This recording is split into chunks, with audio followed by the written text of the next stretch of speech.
once again, my friends, and welcome back to Bumblebee. I'm your host, Teresa, and today's video, the top 10 accidental inventions that changed our world. Let's start off with the friction strike match. Before big lighters, before matchsticks themselves, way back in the hootenanny days, fire was commonly made by a flint or a fire drill, and both could take time or effort. And according to Charles Darwin, fire was the most significant human achievement after language. Darwin was a big fan of something called the Prometheus match, which was invented in 1829. It was a little glass vial filled with sulfuric acid and wrapped in paper. When crushed, it ignited. It was essentially a firecracker. Darwin's favorite party trick happened to be crushing these firecracker matches in between his front teeth to ignite them. As one might imagine, a match that people are tempted to light with their mouth has some safety drawbacks, especially when it's prone to literally explode and not elegantly smolder. Man's supposed to be a genius, and he's trying to blow his face off to impress women. Thankfully, British pharmacist John Walker has a brain and was experimenting with chemicals when he accidentally scraped the coated stick across his hearth, igniting it. Well, a little fire ignited above his head. They didn't have light bulbs yet. And in 1827, he began selling the Consgreaves at his pharmacy, a cardboard stick coated in a mixture of potassium chlorate and some other stuff which would ignite when struck against a piece of sandpaper. Though Walker's invention was instantly popular, he didn't patent it, and as a result, others copied the design and sold their own versions, obscuring his role as the inventor until long after his death in 1859. And a shocking amount of medical discoveries were accidental. The first we'll talk about is the warfarin brand blood thinners. Viagra was intended for high blood pressure, and Validundundun, a word I can't say, was a failed attempt at creating fabric dye. But warfarin, a common blood thinner, was discovered not in a lab, but in a field where livestock were dying from mysterious disease. To set the scene, it's the 1920s in the rolling hills and dewy fields. Yet a bunch of cows and sheep suffered internal bleeding, and many previously healthy ones had also bled to death after simple veterinary procedures. A Canadian veterinarian, Frank Schofield, determined that the pretty scenic dew on those rolling pastures had rotted out the sweet clovers and hay the animals had eaten. This moldy clover contained an anticoagulant that was preventing their blood from clotting. In 1940, scientists at the University of Wisconsin had isolated the anticoagulant compound in the moldy hay. A particularly powerful derivative of the compound was patented as warfarin, named after the Wisconsin Alumni Research Foundation that funded its development. But before it was heroically used to treat heart attacks, strokes, and blood clots, warfarin was used as rat killer. In 1948, it was approved for the use of rodenticide. It wasn't until the mid-1950s that warfarin entered clinical use for humans. Among its early patients was President Dwight D. Eisenhower, whose 1955 heart attack was treated with this drug. They'll always keep you posted. It's post-it notes, and I have to physically fight myself to not call them sticky notes. So, scientist Dr. Spencer Silver is aiming to create a hardcore adhesive in 1968. Accidentally, he does the complete opposite and creates the world's crappiest glue. It sticks to nothing. But what he discovered in his cheap glue was microspheres, which retain their stickiness with a removability characteristic, allowing attached surfaces to peel apart easily. Once. Nobody pretend you can move a sticky note. You get one stick, and after that, all the corners are peeling up anywhere you put it. Anyways, Silver relentlessly shared his invention with his colleagues, but he couldn't get any traction to make it a further product. Until Arthur Fry, fed up with the little papers falling out of his hymnal at the church, which by the way is one of the most dad complaints I could ever imagine, he was determined to take Silver's invention and make it the solution. They worked on developing a sticky bookmark and, after noting on them, realized the product could be a new way to communicate. Also, its now iconic canary yellow was chosen by happenstance as the lab next door only had scrap yellow paper on hand for them to use. Marketers decide to put the product directly into the consumer's hands. The massive testing effort known as the Boise Blitz, because of its launch in Boise, Idaho, was a runaway success. 90% of those who tried the product say they'd buy it, and Silver said that, like many groundbreaking innovations, theirs was a product nobody thought they needed until they did. Bang, bang, boom, lots of regret for you. It's dynamite. Fun rhyme comes from a sad reason. We'll get to that, because while most inventors were overjoyed by their accidental discoveries, woohoo, free money, minimal work, not all of them were. The unlikely path that led to dynamite horrified one of its creators, who never intended for its explosive ingredient to be used at all. Nitroglycerin, which is my cat's family name, hi buddy, was invented by Italian chemist in 1847. Ascanio Sobrero combined glycerol with nitric and sulfuric sulfuric acids and produced an extremely dangerous compound. Powerful than gunpowder, it was more volatile with a wider range and higher blasting force. So Bolero, nervous of his discovery, was opposed to its use immediately and wanted it to go no further. But his lab mate Alfred Noble saw potential for creating an insanely profitable tool of aggression. So, stealing his partner's work in 1867, Noble created dynamite, which he stabilized the nitroglycerin through the addition of silica powder, though he blew up a few of his factories and labs in the process. So Bolero's discovery led to Noble's creation, something he never intended and deeply regretted, saying, "When I think of all the victims killed during nitroglycerin explosions and the terrible havoc that has been wreaked, which in all probability will continue to occur in the future, I'm almost ashamed to admit to be its discoverer." Meanwhile, Alfred Noble is a millionaire with a Nobel Prize and no conscience. Can you believe that before the 1930s, nobody ever smelled chocolate chip cookies baking? That's right, they smell like home, warmth, sweetness, and most importantly,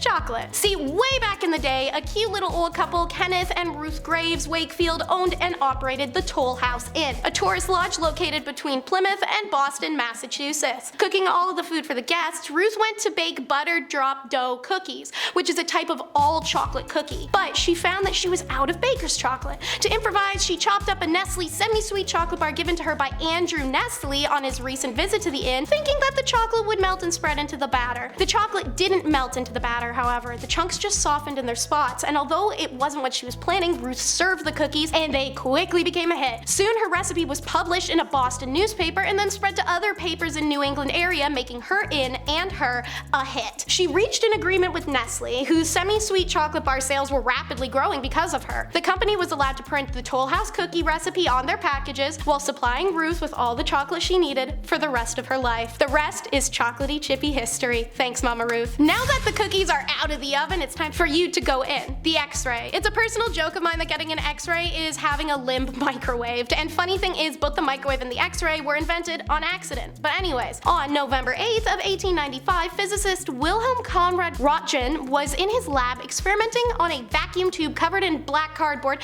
when he noticed an incandescent green light escaped and projected onto a nearby fluorescent screen. Like Gatsby, he's entranced with the green light and experiments a little, learning it would pass through most substances but leave shadows of solid objects. He decides to call them X-rays as they're rays of unexplained origins. So creative, these scientists. For some reason, he's like, let me point this weird ray at my hand, and discovered the glow allowed him to see past his skin to his bones, thus leading to the world's first X-ray. News spreads fast. Doctors in Europe and the States are using it to locate bullets, bone fractions, kidney stones, the whole shebang, and our boy Wilhelm gets the first physics Nobel Prize in 1901. But X-ray flourished with zero study of potential side effects from radiation exposure. Early use of X-rays was widespread and unrestrained, even to the degree that in the 1930s and 40s, shoe stores offered free X-rays so customers could see the bones in their feet. Now we're a little less rampantly stupid, better understanding of the risks of X-ray radiation, and have developed protocols to greatly minimize unnecessary exposure. Not a bad legacy for an accidental discovery. It's found in bananas and mold.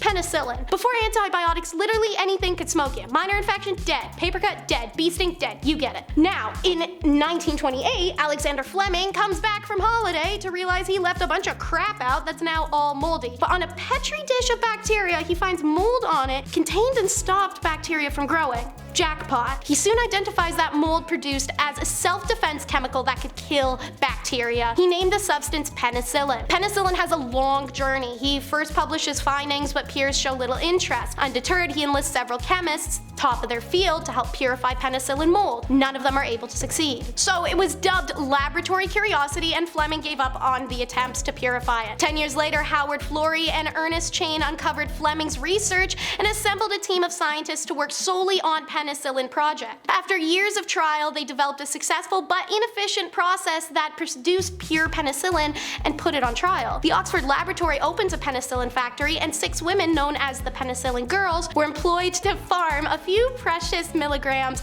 of penicillin from it every week. US pharmaceutical companies were initially reluctant to commit to the large-scale penicillin production for its cost, but by the time the 1941 rolls around and they've joined the Second World War, they whipped their doors open and said, come on in, we got cash. From there, penicillin booms. The infernal beeping that echoes in your brain. Smoke detectors. So commonplace in homes and businesses and schools that we forget there was life before them. We forget that they're even there until it chirps. It's enough to turn a happy household into a war zone sometimes. Anyways, no matter how annoying changing that battery is, their invention has saved millions of lives. And having a working smoke detector in the home decreases your risk of dying in a fire by more than half. For that, you can thank Swiss physicist Walter Jaeger. In the 1930s, Jaeger was trying to invent a sensor that could detect gases and airborne toxins. Instead, his device registered the smoke from his cigarette because this was an era of smoking in your laboratory full of hazardous chemicals. As the alarm beep beep beeped at him, Jaeger realized this accidental invention was of the modern smoke detector. He changed his concept towards that and worked hard to ensure it registered any and all smokes before patenting and pitching. Some of the first people he showed it to are fire force workers who go bonkers for it. Beginning in the 1950s, smoke detectors are installed in industrial spaces. Their high cost for installation in homes just made it impossible. So technology advances, and finally it is possible because the cost is reduced in the 1970s, and then more than 12 million smoke detectors are sold by 77. Thank God, because everything was flammable polyester and they smoked on their couches. Today, 9 in 10 homes have smoke detectors. Remember to check yours. It's the world's ugliest medical title, the Pap smear. So, Greek immigrant Saint Dr. George Nicholas Papanikolaou and his wife come to America and have a rocky start, but in 1914 he landed a part-time research role at the former New York hospital and soon moved to a full-time research position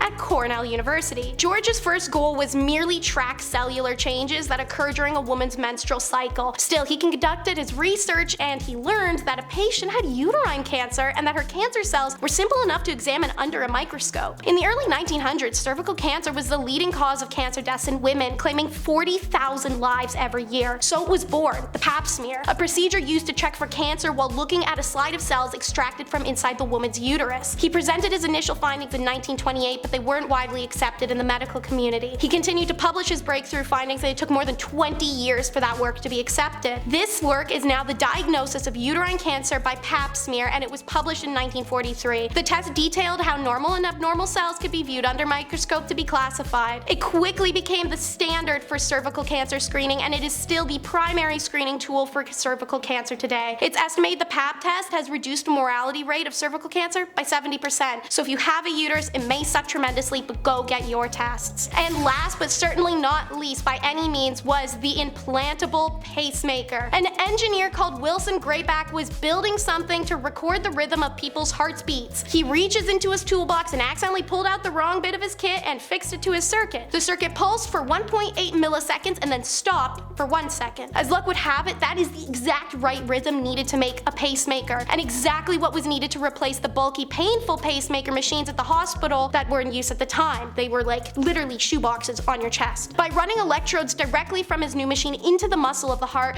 Grayback's artificial pacemaker could keep a patient's heart on track indefinitely, and the compact size allowed people with heart problems to lead full, active lives without the fear of side effects like before. In 1961, there were about 100 people using the new device. Now 3 million people have an implanted pacemaker. His invention was one of the most important of the 20th centuries, giving a renewed lease on life to millions of people in the decades after his serendipitous discovery. In the 1970s, he went on to develop a corrosion-free lithium battery so that pacemakers could run for 10 continuous years instead of 2, and the electronic savant worked into his senior years, developing treatment procedures for AIDS, a solar-powered canoe, a low-temperature nuclear fusion reactor. Grayback claimed in 2004 he held patents for about 150 things, far more than any other living inventor. Alright, thank you so much for sticking through another video. Hope you enjoyed. Be sure to like and subscribe and keep up with our content, and comment down below if you've ever made an accidental invention or discovery that changed your life.